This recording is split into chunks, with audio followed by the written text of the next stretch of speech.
Good morning, my dear student. This is me, Dikshit sir from Bardhan, Uttar Pradesh, and I am going to teach you about mathematics. So all the students pay attention to what my goal. The last section I am completed 10th video in which I am saying about the word questions, how can it is making into the equations and how can it solve in the due to the coordinated or the linear equations. Now pay attention it and now come to the points.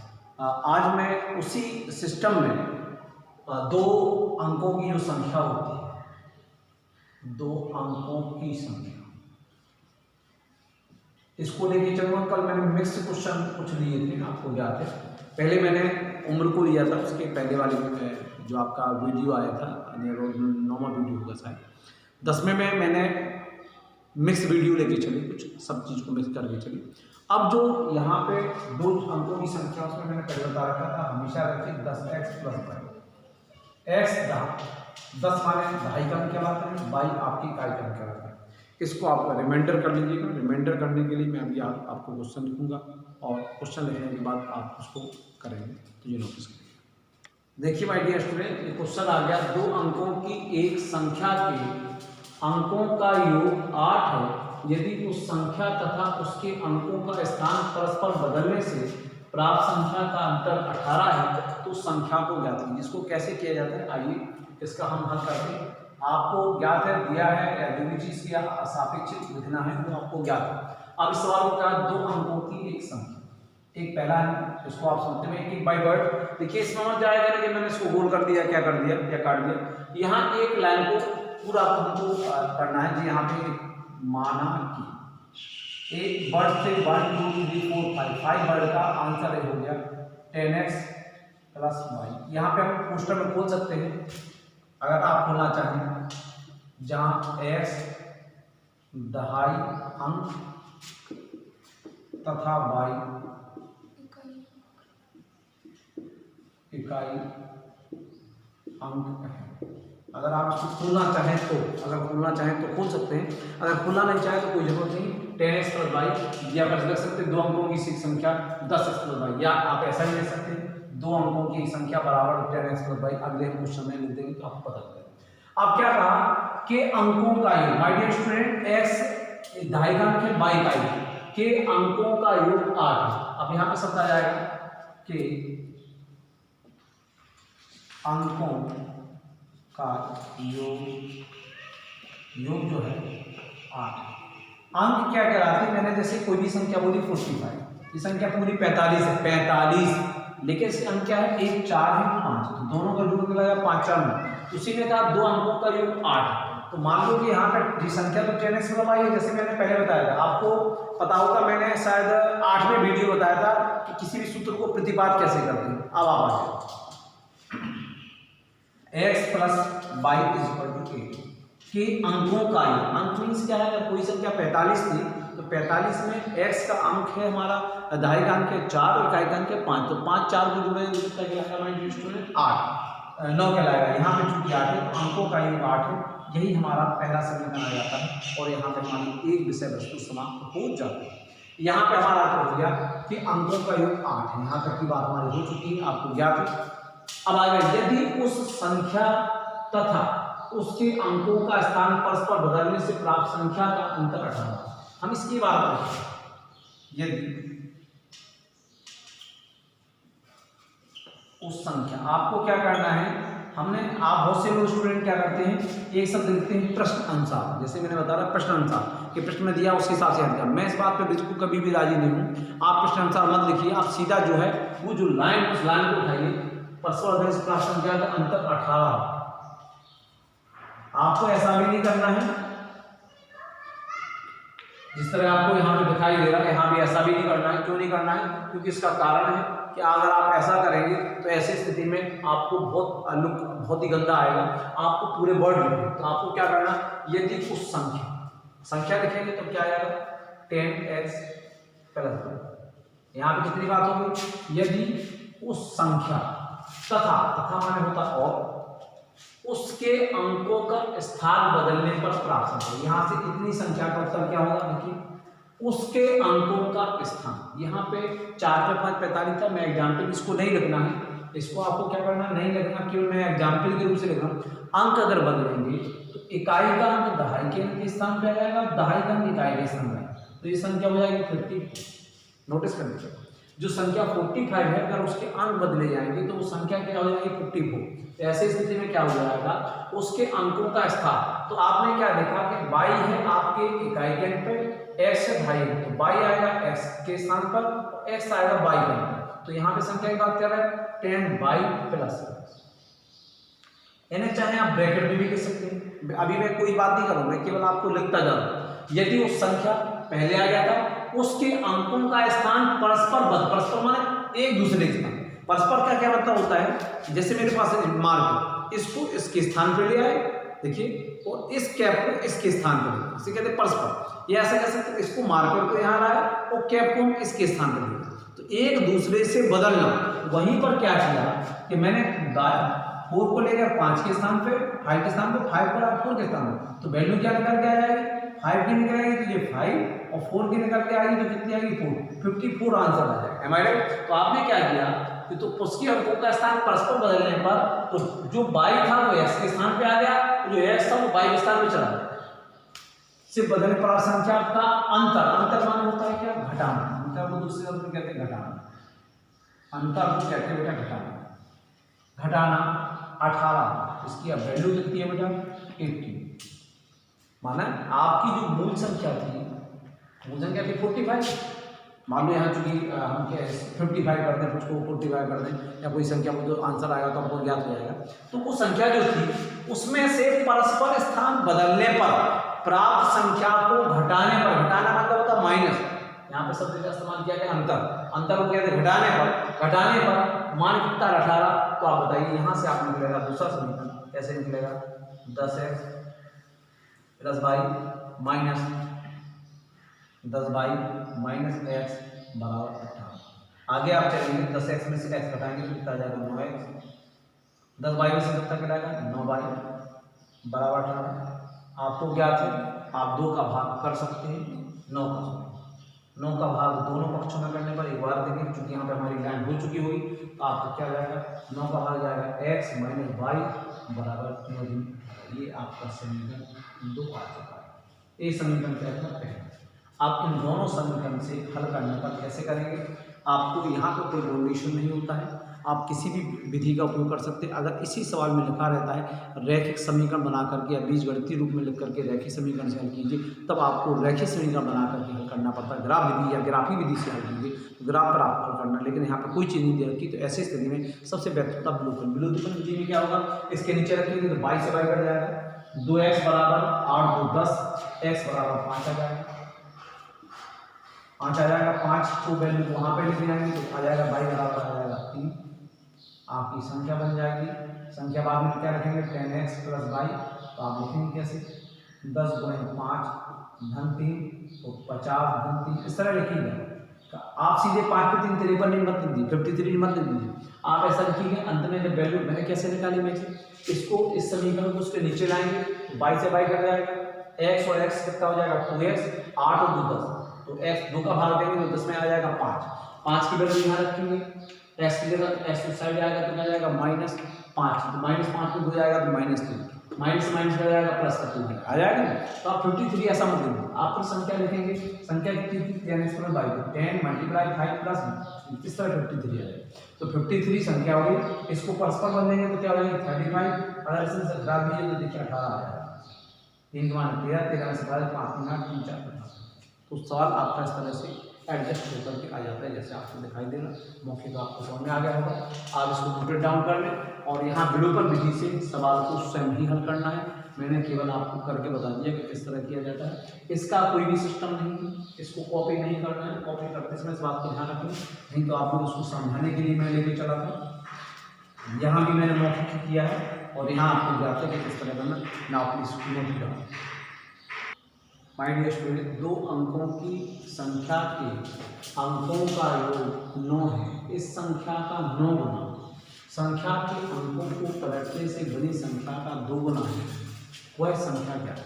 भाई कोई सवाल है कैसे किया जाता है, आइए पहले लिखेंगे, आपको हल करना वगैरह आता, माना कि जैसे मैंने बताया था दो अंकों की संख्या बराबर 10x प्लस y। ये मैं पहले बता चुका हूँ आपको। यहाँ पे x दहाई का है, y इकाई का है, तो यहाँ पे दोनों अंकों की संख्या होगी कि अंकों का योग 9 है, कि अंकों का योग 9 है। कैसे आएगा इसका अंक कहलाते हैं आपके x होगा। देखिए माय डियर स्टूडेंट, जैसे मैं पहले बता चुका हूँ, अंक जो कहलाते हैं वो x और y कहलाते हैं। यहाँ पे हम x की बात कर रहे हैं, दूसरे में कह रहे हैं y की बात कर रहे हैं। अंकों का योग 9 है, तो x plus y equal to 9। ये आपको बोर्ड पर दिखाई दे रहा है, बड़ा आसानी से होता है।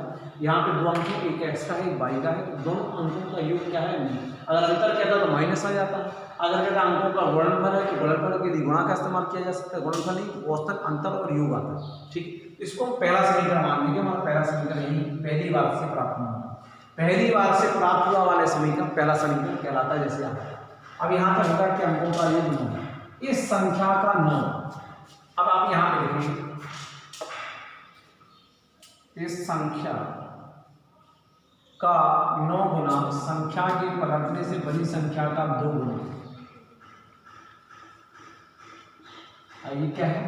इस संख्या का 9, संख्या क्या है आपकी 10x प्लस y। संख्या का 9 गुना माने गुणा कहलाता है, गुणा माने गुणा। आपको बता संख्या के अंकों को पलटने से, पलटने पर क्या हो जाएगी 10y प्लस, संख्या के अंकों को पलटने पर बनी संख्या का 2 गुना। मतलब इस संख्या का 9 गुना संख्या के अंकों को पलटने पर बनी संख्या का 2 गुना। तो दोनों इबारत के बीच में कोई चीज नहीं आई, तो हम बराबर का साइन आ जाए। क्या जो पूर्व संख्या है उसका 9 गुना इस संख्या से बनेगा, तो 9 का गुणा करेंगे 90x प्लस 9y का 9y, 2 का गुणा करेंगे 20y प्लस 2 का गुणा x करेंगे 2x। चूंकि x को प्लस रखना है तो आपको आगे लेना है 90x minus 2x plus 9y minus 20y बराबर 0। आप सवाल को एडजस्ट करते चले जाए। 9 तो सारा 90, 9y का 9y, 2 दिन 20, तो 2x से कम, तो 2x को साइड आएंगे तो 90 में से 2 चला जाएगा, आपको 11 कितना बचेगा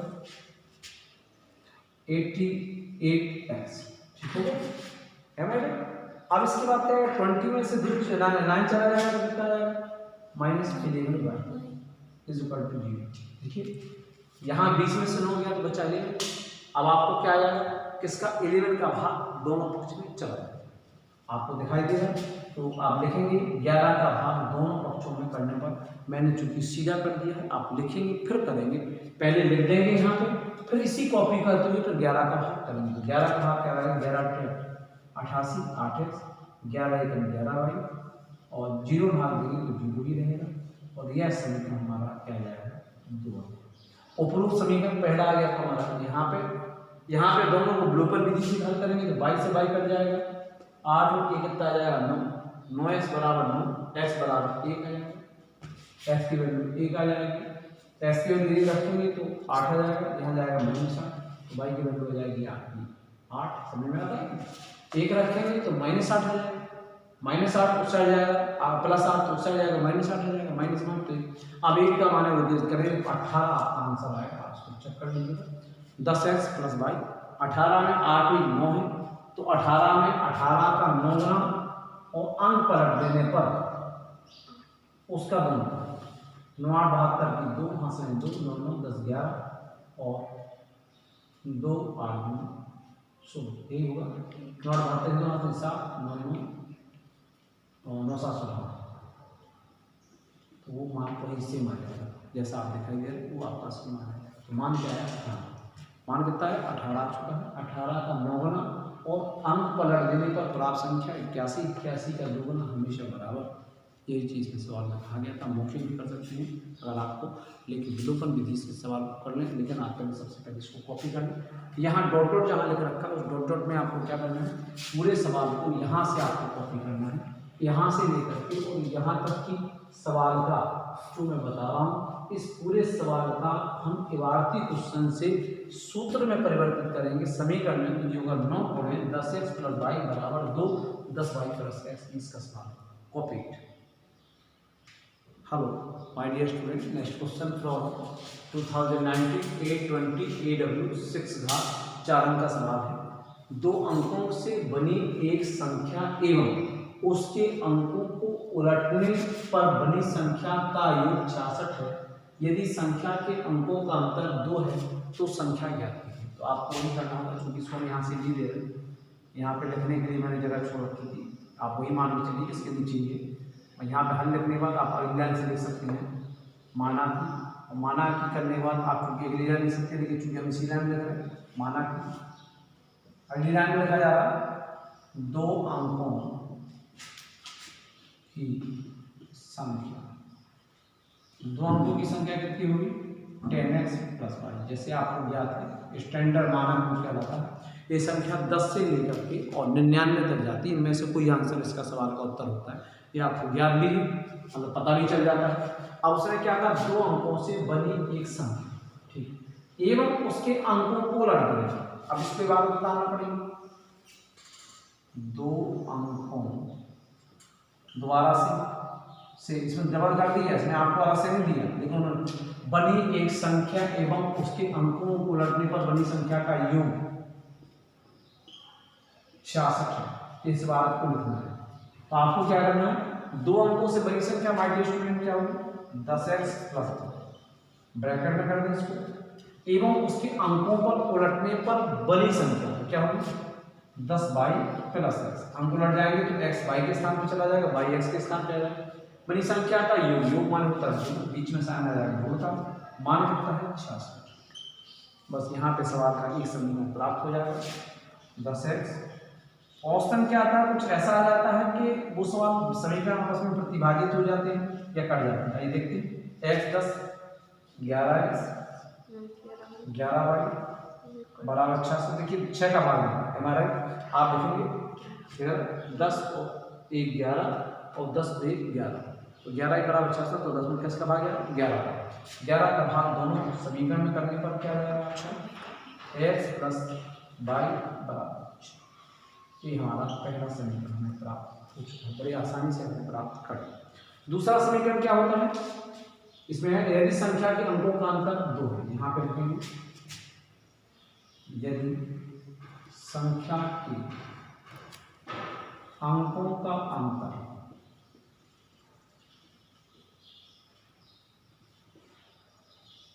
2 है। 2 कैसे, आइए बात करते हैं। संख्या क्या कहला रही 10x + y। पहला दहाई अंक है x, इकाई अंक है y। तो जब भी आप बात करते हैं तो आप पहले से अंकों का अंतर, अंक कहलाएंगे x y, अंतर माने कहलाएगा कितना है अब 2, ये दूसरा समीकरण कहलाएगा। अब दोनों को कैसे किया जाएगा, y से y विभाजित हो जाएगा, विलोपन विधि से x को x 2x आ जाएगा, 6 2 8, x की वैल्यू आ जाएगी आपकी 4 वैल्यू रखेंगे, 4 को साइड ले जाएंगे तो माइनस में जाएंगे, y की वैल्यू आपकी आ जाएगी, अंतर कितना आ जाएगा, संख्या बनकर तैयार हो जाएगी 42 आपका। तो इस तरह से सवाल आपका आंसर 42 है। तो आपको बड़ी आसानी से सवाल को उसको कर सकते हैं। बोर्ड का क्वेश्चन था, इम्पोर्टेंट था, लेकिन आप बड़े ही धैर्य के साथ जब करेंगे तो सवाल आपका आंसर जो है बहुत अच्छी तरह आ जाएगा। अब आप उसको कॉपी करेंगे।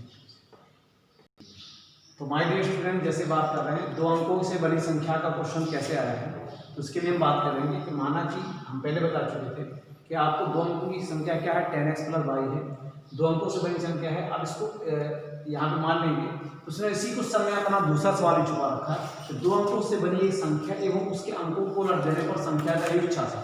2 अंकों से बनी संख्या क्या है 10x + y, वो अंकों को उलट देने पर संख्या 10y + x, दोनों का योग कितना है 66। योग माने क्या आता है 66 हो गया।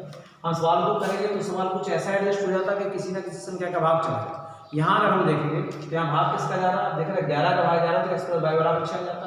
अंकों का अंतर कितना आ रहा 2, तो x - y बराबर कितना आ जाएगा माय डियर स्टूडेंट 2 आ जाएगा। तो ऐसे स्थिति में दोनों समीकरणों को हल करने पर क्या आ जाएगा हमारा 2x बराबर 6 2 8 4 2 42 संख्या आ जाएगी।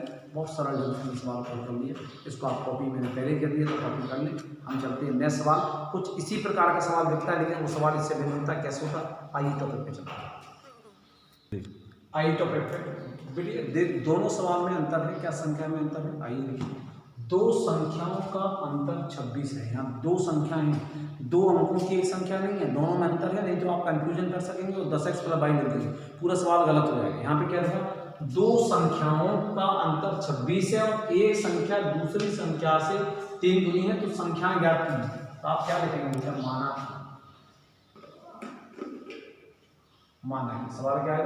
माना क्या है? पहली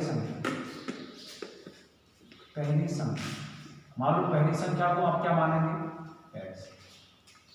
तब दूसरी संख्या क्या मानेंगे? बराबर भाई।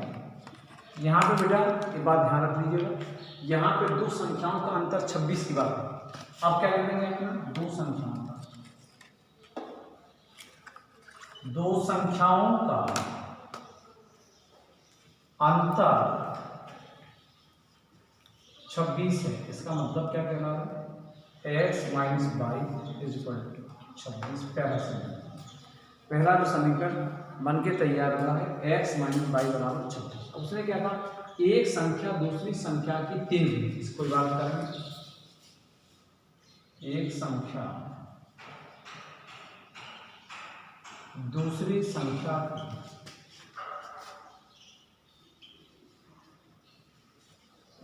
3 गुनी।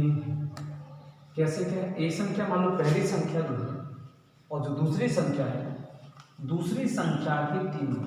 इसके बीच में कोई बात नहीं गई है, तो एक संख्या दूसरी संख्या की 3 गुनी, दोनों बात अलग अलग की गई, तो दोनों के बीच में क्या साइन आएगा? बराबर का साइन। एक संख्या दूसरी संख्या की 3 गुनी है, तो अब आप एक के बाद अब इसके बाद क्या होता है? जब कभी भी इस प्रकार के सवाल आ जाए तो इन सवाल को दोनों, अगर 3y को आप पीछे ले जाएंगे, प्रतिस्थापन विधि से भी कर सकते हैं। x को उठा करके x की वैल्यू यहाँ पे y में रख सकते हैं, 3y में से y जाएगा, बचेगा 2y में से बराबर 26, y बराबर 13, ऐसा भी आ सकता है। और 13 की वैल्यू लिख करके आप 13 रखेंगे, यहाँ पे x की वैल्यू क्या जाएगी आपकी? समझिए, y की वैल्यू 13 आ गई, तो 13 × 3 = 39, आपका ऐसा आंसर आ सकता है। तो आपको बड़ी, या फिर आप ऐसा कर सकते हैं कि इसको आप अंदर लाएंगे तो क्या आएगा?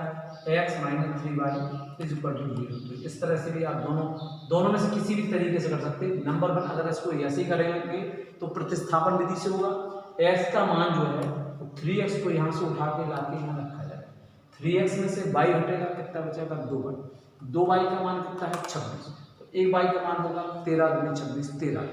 13 की वैल्यू यहीं रख देंगे, इसको साइड ले जाएंगे तो जुड़ जाएगा, तो 6 3 9, या 13 की वैल्यू यहाँ भी रख देंगे तो 13 3 39, वो साइड जाएगा, तो फिर आपका प्लस हो जाएगा। इस प्रकार से दोनों मान आसानी से आपके निकल के आ जाएंगे। इसे आप नोट इट डाउन कर लें प्लीज।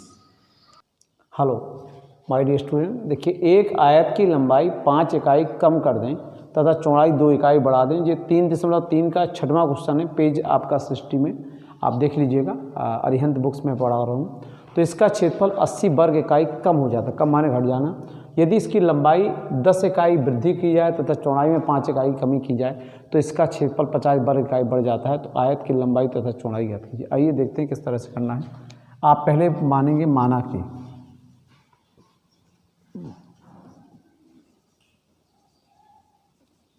लंबाई बराबर x मीटर आ जाएगा। इकाई या इकाई आप लिख सकते हैं, यहाँ मीटर नहीं लिख रखा तो आप लोग इकाई का प्रयोग कर सकते हैं। एक ही लाइन में नहीं बल्कि ये 3 लाइन में आएगा, 1 लाइन 2 लाइन, तथा आपको 3 लाइन में लिखना है जैसे मैं पहले बता चुका हूँ। चौड़ाई बराबर 22 इकाई। इकाई मीन्स मिली, सेंटी, डेसीमीटर, डेका, हेक्टोक्लो, कोई भी इकाई हो सकती है, जैसा कि आपको ज्ञात है, कोई भी इकाई आप ले सकते हैं। अब आ जाइए, अब आपको क्षेत्रफल कैसे लगता है। क्षेत्रफल की बात की जाए तो आपको पता है क्षेत्रफल बराबर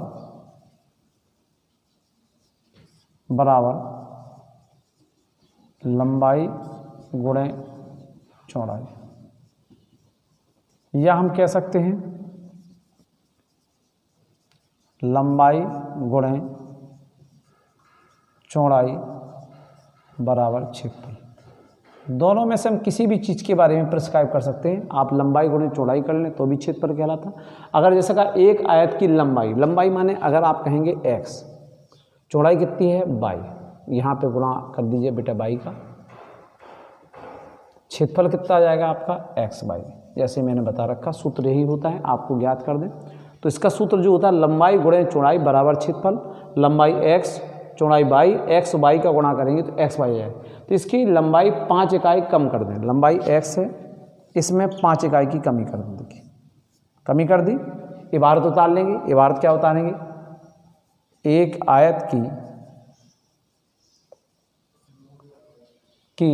लंबाई 5 इकाई कम कर दें तथा चौड़ाई 2 इकाई बढ़ा दें तो इसका क्षेत्रफल 3 इकाई कम हो जाता है, इकाई कम हो जाता है। पहले मैं एक समीकरण करूंगा फिर उसके बाद दूसरा समीकरण कर दूंगा। तो इसके बाद क्या होगा, आपकी लंबाई जो है लंबाई को 5 इकाई कम कर दें, कम का मतलब होता माइनस, तथा चौड़ाई 2 इकाई बढ़ा दें। चौड़ाई क्या कहलाती, बाई, बाई में 2 इकाई हम बढ़ा दें, बड़ा माने प्लस कर दें, बढ़ा दें तो इसका क्षेत्रफल 80 वर्ग इकाई, क्षेत्रफल कितना कहलाता है एक्स बाई, वो 80 वर्ग इकाई बढ़ जाता है, 80 वर्ग इकाई कम हो जाता है। कम के लिए हम लोग माइनस का प्रयोग करें, 80 वर्ग इकाई कम हो जाता है। बहुत सिंपल सवाल किया जा रहा है, बारी बारी से देखिए। पहले क्या कह रहा है, यदि आयत की लंबाई 5 इकाई कम कर दें, एक्स है, एक्स में से 5 कम कर दें तथा चौड़ाई 2 इकाई बढ़ा दें। चौड़ाई जो है वो 2 इकाई को क्या कर दें, प्लस कर दें, बढ़ा दें तो इसका क्षेत्रफल जो है एक्स बाई वो 80 इकाई कम हो जाता है। तो 80 इकाई कम हो जाता है। आगे हम चलेंगे, एक्स का बाई में गुणा करेंगे तो क्या आ जाएगा, एक्स बाई प्लस एक्स का 2 में गुणा करेंगे 2x माइनस 5 बाई माइनस 5 दूनी 10 बराबर एक्स बाई माइनस 80। यहाँ एक्स बाई से एक्स बाई विभाजित कर देंगे, आगे हल करेंगे 2x, इसको चूँकि मैं यहीं पे लेके चल रहा हूँ, 2x माइनस 5 बाई, यहाँ माइनस 80 है, 10 वहाँ जाएगा, माइनस 80 है, 10 प्लस में जाएगा, आंसर क्या जाएगा 2x minus 5 y is equal to minus 70। इसको हम पहला समीकरण मानें। कैसे, पर दोबारा फिर देख ली, थोड़ा सवाल टिपिकल हो सकता है, लेकिन अगर आप धैर्य के साथ पूरे सवाल को अच्छी तरह करें तो सवाल कोई भी कठिन होना कोई बड़ी बात नहीं है। तो आप क्या करना है, आपको इस बात को ध्यान करना है, क्षेत्रफल बराबर होता है लंबाई गुणे चौड़ाई, या लंबाई गुणे चौड़ाई बराबर होता है क्षेत्रफल। तो लंबाई कितनी है एक्स, चौड़ाई कितनी है बाई, तो एक्स में क्या कर दें, लंबाई में 5 इकाई की कमी कर दें। देखिए लंबाई में 5 इकाई की कमी कर दें, माइनस की जा रही, और चौड़ाई में 2 इकाई बढ़ा दें। चौड़ाई बाई है, वो 2 इकाई हम प्लस कर दें तो इसका क्षेत्रफल 80 वर्ग इकाई कम हो जाता है। तो क्षेत्रफल क्या हो रहा है, 81 वर्ग इकाई क्या हो रहा है, कम हो रहा। तो हम क्या करेंगे, एक्स बाई में एक्स बाई माइनस 5x, यहाँ से गुणा, चाहे आप यहाँ पे 2 भी कर सकते हैं, 2 का गुणा करेंगे एक्स में, एक्स बाई में यहाँ पे कर गुणा करेंगे, यहाँ से ऐसे लिए होगा एक्स का बाई में एक्स बाई, एक्स का 2 में 2x माइनस 5 बाई और 5 दूनी 10 बराबर एक्स बाई माइनस, तो यहाँ एक्स बाई से एक्स बाई विभाजित हो जाएगा, 2x minus 5 y is equal to minus 80 पहले से यहाँ से जाएगा वहाँ, तो आपको पता है यहाँ से वहाँ जाने पर प्लस आ जाता है, यहाँ पे घट करके 70 हो जाएगा। एक पहला समीकरण आपका हो चुका है। अब हम दूसरा समीकरण निकालते हैं। माय डियर स्टूडेंट, यदि इसकी लंबाई में 10 इकाई की वृद्धि की जाए, लंबाई क्या होती है एक्स, चौड़ाई होती है हमने के बाई, दोनों के मल्टीप्लिकेशन को कहते हैं हम लोग एक्स बाई। जैसे मैं पहले बता चुका हूँ, इसको कहते हैं क्षेत्रफल, लंबाई गुणे चौड़ाई बराबर लंबाई गुणे चौड़ाई। तो इसमें यदि इसकी लंबाई में 10 इकाई की वृद्धि करें, वृद्धि माने होता प्लस 10, लंबाई में 10 इकाई की वृद्धि की जाए तथा चौड़ाई में 5 इकाई की कमी की जाए। देखिए कैसे आ गया, लंबाई गुणे चौड़ाई बराबर लंबाई गुणे चौड़ाई, लंबाई में 10 इकाई की वृद्धि की जाए तथा चौड़ाई में 5 इकाई की कमी की जाए तो इसका क्षेत्रफल 50 वर्ग इकाई बढ़ जाता है। क्षेत्रफल कितना है, 50 वर्ग इकाई बढ़ जाता है। मैंने कहा कि आपको कुछ सवाल को इस तरह से सेटलमेंट करना है, लंबाई में 10 इकाई की वृद्धि, इसके लिए आपको लिखना है, पहले आप यहाँ पे नोटेट करेंगे, इबारत को आप लिख लीजिएगा। जैसे मैंने बताया, ये लाइन मैंने इसलिए खींच रखी है कि इबारत को आपको सबसे पहले कॉपी करना है। जब आप इबारत को कॉपी कर लेंगे तब आप सवाल को कर पाएंगे। तो इसकी लंबाई में 10 इकाई की वृद्धि की जाए तथा चौड़ाई में 5 इकाई की कमी कर दी जाए। लंबाई में 10 इकाई की वृद्धि माने प्लस का साइन कर रहा हूँ, पहला गुणा मतलब लंबाई गुणा चौड़ाई बराबर लंबाई गुणा चौड़ाई माने क्षेत्रफल, और बाई माइनस 5 माने इसकी कमी की जाए तो क्षेत्रफल में 50 इकाई की वृद्धि हो जाती है। एक्स का गुणा बाई में करेंगे तो क्या क्या रहेगा, एक्स बाई, एक्स का गुणा 5 में करेंगे तो माइनस 5 कहलाएगा, माइनस 5x प्लस 10 का गुणा में करेंगे 10 बाई माइनस 10 पन्ना कहलाएगा 50 बराबर x बाई प्लस 50। आपको x बाई से x बाई विभाजित करना है, minus 5x plus 10x by, आपको कोई समस्या नहीं होना चाहिए, इसको यहाँ ले जाएंगे 50 माइनस में है तो ये चला जाएगा क्या में 50 में। देखिए 10 पन्ना 50 हो गया था वहाँ, तो यहाँ पे दोनों मान इसलिए जुड़ गए हैं क्योंकि आपका 50-50 हो गया। अब अगर इसको प्लस करेंगे तो सभी चिन्ह बदल जाएंगे, तो 5x का प्लस में आ जाएगा, ये माइनस में आ जाएगा और 50-50 हो जाएंगे 100। आप देख रहे हैं कि इन पूरे समीकरण में 5 से विभाजित हो रहा, तो 5 का भाग दोनों समीकरण में देने पर आपका आंसर किस तरह आ जाएगा, भाग देंगे तो x माइनस 2y बराबर 20 पंचे 100, ये आपका दूसरा समीकरण आ गया। दोनों समीकरण को हल करने पर x और y की जो वैल्यू आएगी वो क्रमशः लंबाई और चौड़ाई की वैल्यू आती है, आप कर सकते हैं। देखिए इस सवाल को मैंने बहुत अच्छी तरह से किया, बताया, समझाया और सवाल को आप करके तैयार भी हो चुके होंगे कि हम जो वर्ड्स क्वेश्चन हैं, वर्ड क्वेश्चन के बारे में बात की जाती है। वर्ड क्वेश्चन के बारे में जो बात की जाती है वो सिंपल चीज़ होती है बेटा। वो सिंपल चीज़ क्या होती है कि अगर उसमें टेंशन करने की जरूरत नहीं है, हर शब्द का अपना एक अर्थ होता है, एक एक शब्द की लाइन का अर्थ समझते हुए आप उसमें अपना दिमाग का यूज़ ना करें। मैं पहले बता चुका था, आपको जैसा क्वेश्चन डायरेक्टेड करता है, गाइडेड करता है, बताता है, उसी ढंग से आप क्वेश्चन को करते जाएं, आपका आंसर मिल जाएगा। यहाँ पे एक क्वेश्चन और भी आ रखा था, अगर आपने देखा होगा, यहाँ पे एक क्वेश्चन और भी है, मैं आपको पढ़ के बताता हूँ। इसमें आपने नोटिस किया यदि मंजू स्टेट बैंक से 1000 रुपये निकालने जाती है तो उसकी राशि क्या है, 1000 रुपये है। कैशियर को केवल 100 और 50 रुपये नोट के देने की बात करती है, कुल नोट 14 प्राप्त करती है। तो माय डियर स्टूडेंट, अगर हम मानेंगे पहला उसने 100 रुपये कहा तो माना कि 100 रुपये का नोट की संख्या x थी और 22 रुपये की नोट के 50 रुपये के नोट की संख्या 22 थी, तो x प्लस 22 बराबर कितनी कहलाएगी, वह 14 नोट प्राप्त करती। x प्लस 22 बराबर 14। अब 100 रुपये के x नोट, तो 100 गुणे x प्लस 50 रुपये के 22 नोट, तो 50 गुणे 22 बराबर कुल कितने नोट के लाए, 1000। इन दोनों समीकरण को हल करके आप x और y की वैल्यू निकाल सकते हैं। तो प्रश्नावली जो 3.3 है वो हो जाएगी। फिर समझ लें, आपको मंजू बैंक जाती है, वह कैशियर से कहती है कि मुझे 100 और 50 के नोट चाहिए। माना कि 100 के नोट उसने x प्राप्त किए, y के नोट, अगर आप इसको चाहें थोड़ा सा हम आपको हिंट भी दे सकते हैं, आप इसको नोट कर लें, हिंट दे सकते हैं आप। माय डियर स्टूडेंट, जो मैं बताना चाहता हूँ वो कैशियर से कहती है कि 100 रुपये और 50 रुपये के नोट दीजिए। उसने कुल जो रुपए लिए वो लिए आपके 1000 रुपये राशि थी और नोट जो थे वो 14 नोट थे। मैं आपको हिंट दे रहा हूँ, सवाल को आपको स्वयं करना। तो माना कि 100 रुपये के x नोट, कितने नेट x नोट आप लिख देंगे, आप सवाल आपको करना है, और 50 रुपये के कितने रुपये के नोट आएंगे, 22 नोट। अब दोनों नोटों की संख्या कितनी हो गई, 14, माने x प्लस 22 बराबर 14। ये पहला समीकरण आ गया। आगे समीकरण हमने आपको रुपया और पैसे वाले सवाल से समझाए थे, उसको सवाल को रिवाइंड कर लीजिएगा तो उत्तर आपको मिल जाएगा। तो 50 पैसे, 1 रुपया, 5 रुपये के सवाल को समझाया गया था। अब उसने क्या 100 रुपये के कितने नोट लिए, x। दूसरा समीकरण कैसे बना गया, उसमें लिखेंगे 100 रुपये के उसने कितने लिए, x नोट, प्लस 50 रुपये के कितने नोट लिए, 22। इसकी पूरी संख्या कितनी थी, 1000। तो कैसे बनेगा, 100x plus 50y is equal to 1000। यहाँ दोनों में देखिए 50 का भाग जा रहा है, तो मैंने कहा वो संख्या जिससे दोनों पक्ष विभाजित हो जाती है तो उसको विभाजित करके हम लोग छोटा कर सकते हैं। 50 का भाग देंगे 2x, पर 50 से 50 काटेंगे 22, 0 से 0 काट देंगे, 5 दूनी 10, यहाँ पे आ जाएगा 20। तो यहाँ पे आपका दूसरा समीकरण आ जाएगा। पहला समीकरण यहाँ पे आ गया था, दूसरा यहाँ पे आ गया। दोनों समीकरण में 22 कॉमन है, 22 से 22 विभाजित कर देंगे, 2x धन x बराबर 3x। 3x में 20 और धन 30, 34 जोड़ेंगे और जोड़ने के बाद हम आंसर निकाल करके हल कर देंगे तो हमारा उत्तर आराम से आ जाएगा। या यहाँ पे चूंकि माइनस आएगा तो माइनस के 22 में से, माइनस के 22 से 22 कट जाएगा, 2x में से x जाएगा तो माइनस x कराएगा, माइनस x का 6 आ जाएगा, 6 नोट आ जाएंगे। और दूसरा फिर आपका 6 नोट अगर यहाँ पे आ जाएंगे तो 4 दूनी 8, 8 नोट वो, इस तरह से आपका आंसर आ जाएगा। Thank you very much. तो मेरा जो चैनल है प्लीज़ इसको लाइक, सब्सक्राइब और शेयर करना मत भूलें। निश्चित है वो विद्यार्थी जो अब इस समय लॉकडाउन के समय में स्टडी नहीं कर पा रहे हैं या किसी कारण प्रभावित हैं, उनके पास यह ज्ञान प्राप्त हो सके, स्टडी प्राप्त हो सके, इसलिए आप लोग इसका इंतजार करें अगली नई वीडियो तक का, और इसको आज ही रिवाइंड कर लें, तैयार कर लें। Thank you very much. और आज इस प्रश्नावली को अंत करके कल लास्ट हम लोग ट्यूशन देंगे, लास्ट सेमेस्टर को लेकर चलेंगे, लास्ट हमारा टॉपिक रहेगा। उसके बाद फिर हम अगले पृष्ठीय क्षेत्रफल की ओर बढ़ेंगे। चूँकि मैं काफ़ी देर से इसी इंतजार कर रहा था, अभी हम त्रिभुज को छोड़ के चलेंगे, त्रिभुज को हम लास्ट में लेंगे, तो हम पृष्ठीय क्षेत्रफल की ओर बढ़ेंगे। Thank you very much. और ट्रिग्नोमेट्री पहले कर चुके हैं जैसा कि आपको ज्ञात है। द्विघात हमने वीडियो पर वैसे पढ़ा दिया, तो वीडियो पर नहीं आया है, तो वीडियो पर हम फिर समय के साथ प्रेषित कर देंगे। Okay, thank you very much.